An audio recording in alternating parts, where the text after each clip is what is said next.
Can have the best campaign in the world, yeah, award-winning creative, big reach, industry buzz, maybe even your name in a press release. Feels amazing, doesn't it, right? But if your KPIs don't match that of your CEOs, then unfortunately none of that matters and you are screwed, right? Because here's the thing, most CMOs are playing a game that the board and the CEO do not even care about. And that's why so many of them are frustrated, feel like they're stagnating, and feel on edge all of the time, right? I'm Dave, and I'm an ex-CMO myself, now turned performance coach.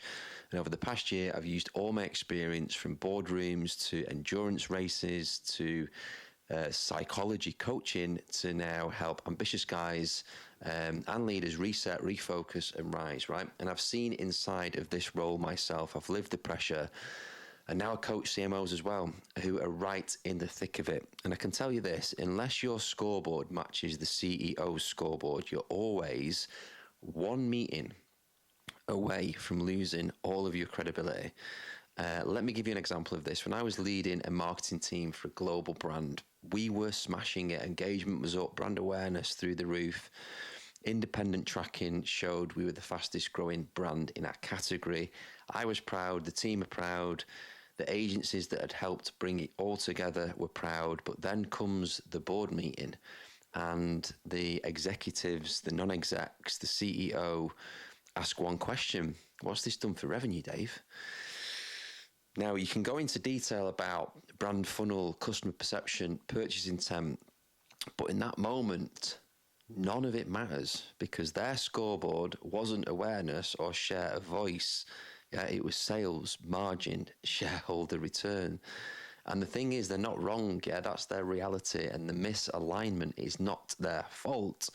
It is mine, okay? And it is a trap because CMOs get caught in it all the time. They're tracking and celebrating marketing outcomes and vanity metrics like impressions, reach, brand health, and campaign buzz, which all matter. I get it, yeah? But the CEO is looking at hard commercial outcomes, okay? And when the two don't line up, you start to create a gap in credibility. Yeah, the CEO is thinking marketing doesn't get it.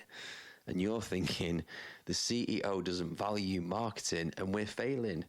And then you start to build tension, right? And it erodes trust fast. So how do you fix it? Okay, you've got to learn to translate marketing into board language as well. Okay, redefine your metrics in CEO terms. Don't say things like brand awareness. Say this builds future demand that lowers acquisition costs. Don't say things like engagement. Say this is how we keep customers loyal and reduce churn. Yeah, build a dual scoreboard if you need to, one that shows marketing measures that your team needs, but also one that connects all that directly to business outcomes that the board actually cares about, and show them together. Yeah, tie every story back to growth, revenue, retention, margin, market share. The CEO doesn't need to love marketing. They just need to see its impact on the business that they're accountable for. So there's a reframe around all of this, yeah. And your job as a CMO isn't to run great marketing. It's to close the gap between how you measure success